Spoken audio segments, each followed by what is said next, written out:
Hi, welcome to Your Home Team Care. We are so thrilled that you've decided to join us. Your position as a sitter or a patient safety companion is one of the most important positions in the hospital.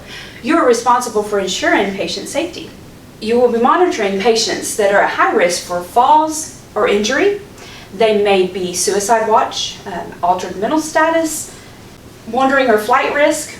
All of these patients are put in our care to make sure that they remain safe while they're in the hospital. Your number one goal is patient safety. When you're on the clock in the hospitals, it is important that you maintain a professional appearance and behavior. Your uniform when you come into work should always be pressed, neat, and clean. We are now going to go over a few of the do's and don'ts in the hospital. The first one is to make sure that you always interact with the patient. You should never be ignoring your patient. You should interact with your patient as much as possible.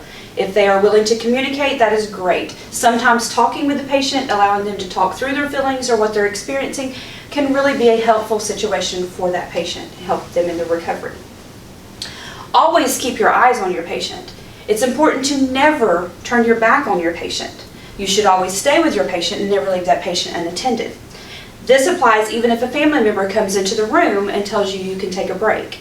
Unless a YHTC staff member, a hospital staff member, nurse, or security guard relieve you to leave the room to leave the patient unattended, you should not leave that room. Always sit between the patient and the door. This is important because it allows you the opportunity to be able to quickly get out of the room if you need to, or quickly get up to get to the patient. You never want to be sitting on the opposite side in the corner of a room. This gives an opportunity for you to be trapped into an area and not be able to get away. Also can reduce response time. If your patient is a flight risk and they jump up to run out of the room, if you are behind that bed, it delays the time for you to get to them. Do not be on your phone while you're in patient care areas. Please, under no circumstances should you be making TikTok videos or Facebook videos, posts, anything like that sort of social media interactions while you are in a patient's room. It is never permissible to have headphones or earbuds in while you are in a patient room as well. This is a safety issue and can take your attention off of the patient, resulting in falls, elopement, possible harm to the patient or yourself. Sleeping while on the clock is strictly prohibited. This is a major safety violation as well. If you are asleep, the patient can harm themselves, harm others, elope out of the room. There are multiple things that can happen, so it is very vital that you stay awake when you are with your patient. If you feel yourself beginning to get sleepy, you have several options that you can do. Reach out to your site coordinator. They will be able to come give you a break, let you take and walk around a little bit, get something to drink. You can also ask the nursing staff for some coffee or for a break. Get up and walk around the room. It is okay to move around the room as long as you're not turning your back to the patient and you're still being mindful of your patient.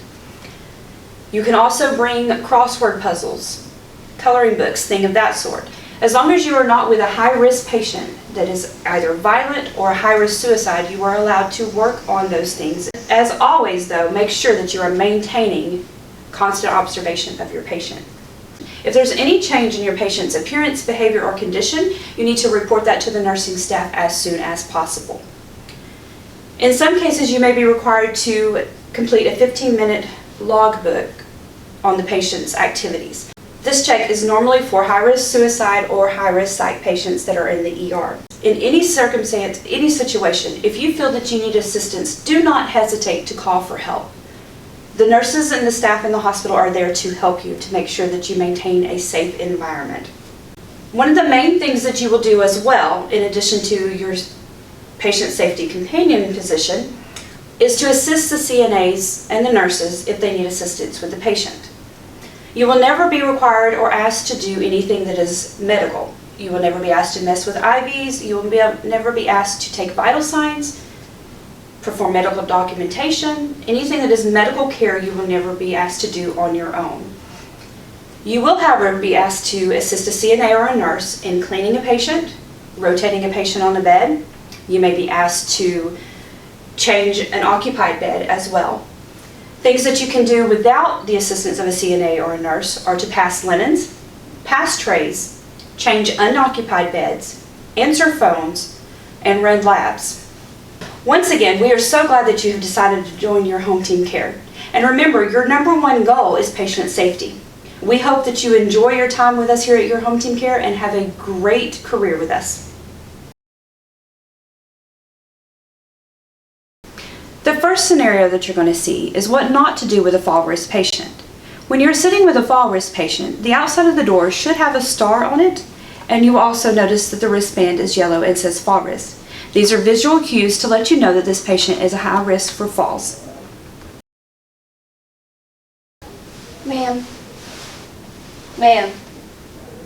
Ma'am, I need to go to the bathroom. Ma'am.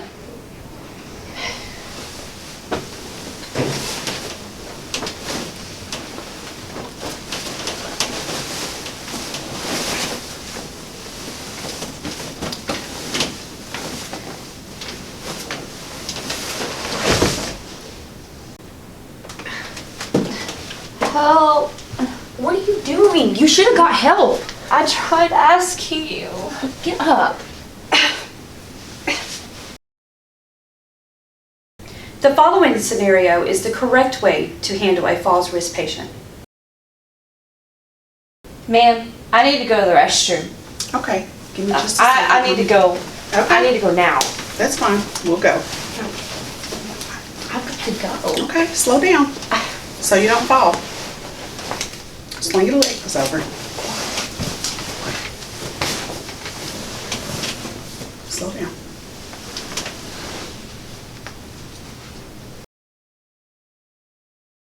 The next scenario is an example of what to do if a fall does occur. While we try to prevent all falls, we do realize that sometimes falls occur. If a fall does happen, please try to make sure that it is a soft fall versus a hard fall.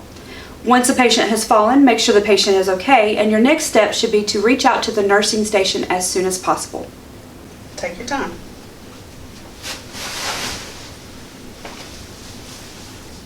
Are you okay? Yes. Will you be okay for just a second? Let me call out for help. Yes.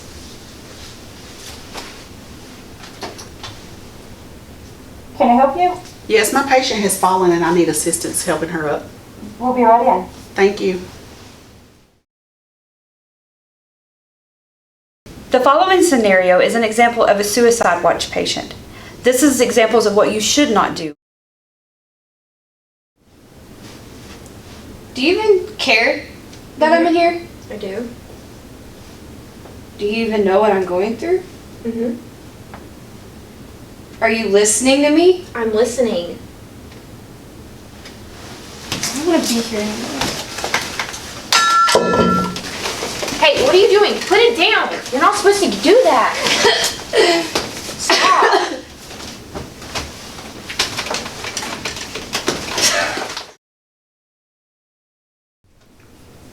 The following situation is an example of what you should do if you are sitting with a suicide watch patient. It is important to constantly monitor and be aware of the situation and what is going on with your patient at all times. It is important to note that if dietary brings in a normal tray with metal utensils, a can, and glassware, it is okay to let them know that the suicide patient cannot have that type of utensils. They will bring back a styrofoam plate, styrofoam cup, and plastic utensils. This is important for the safety of the patient and you. Miss Gunther, are you okay? Yeah. Do you need anything? I'm just gonna move this away, okay? Are you ready for lunch?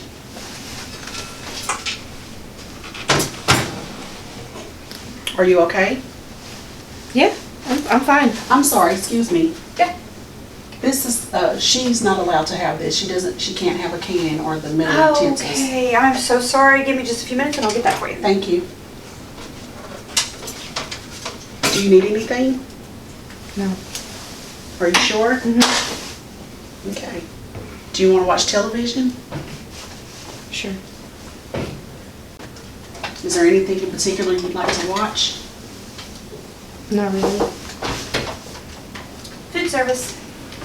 Here you go. I got that changed for you. Hope you enjoy. Thank you. You're welcome. Do you want to eat lunch now? Sure. We'll just lay this here on the side, and you can change it when you're ready. The The next set of patients we're going to talk about are combative patients and patients with an altered mental status. The focus of care for these patients is not only patient safety but also the staff safety, as well as situational awareness. As previously stated, you should always sit between the patient and the door. Do not turn your back on the patient, and be aware of the patient and their behavior. Patients with altered mental status fall into several categories. They may be patients that are going through drug or alcohol detox, patients with psychiatric disorders, patients with UTIs or urinary tract infections, which offset the chemicals in their brain, patients with dementia or Alzheimer's, and patients that are post-surgery and having issues with their anesthesia.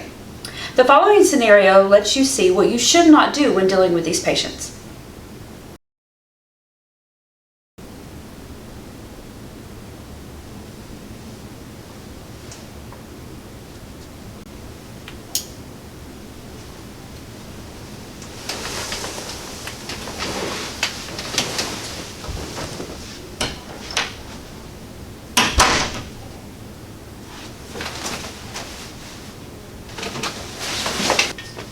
Could you sit down? No. Why are you telling me what to do? I don't even want to be here in the first place. Why are you even talking to me? You haven't talked to me all day. Why now? Don't want to be here. Don't even think about it. Oh, don't even think about it? Okay, yeah, sure.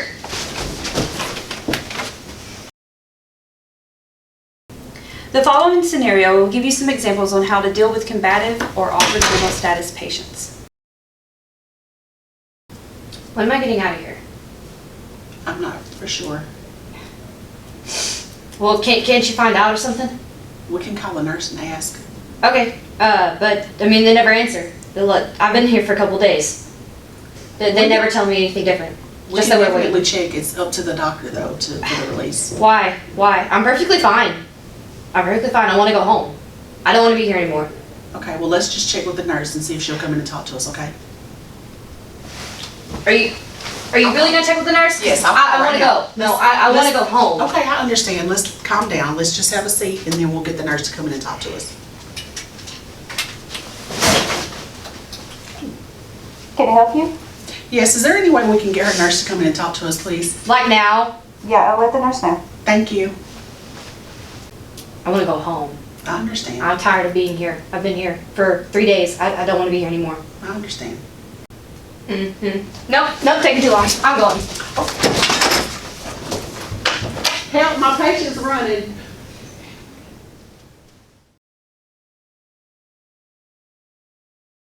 We hope you've enjoyed our training videos. Just want to leave you with a few pointers. It is very important to remember that if you are sitting with a patient, to always stay with that patient, never leave that patient unattended. Do not leave the room for any reason. If you do walk out on your shift, that is considered to be patient abandonment or job abandonment, and that is a very serious situation. So please make sure you stay with your patient at all times. And remember, patient safety is the #1 reason that we are in the hospital. Now I'd like to introduce our staff and the ones that were involved in these videos. My name is Angela Gunther. I am the orientation specialist and administrative assistant. Throughout these videos you're going to be watching and you see me doing everything that is wrong, please do not do that. Hi, I'm Leanne and I'm the onboarding specialist. Please stay very attentive to that patient at all times. Hey y'all, I'm Victoria, and I just want to encourage you that even though your patients might be difficult, they might get out of the room, they might be aggressive, they might be hateful all day long.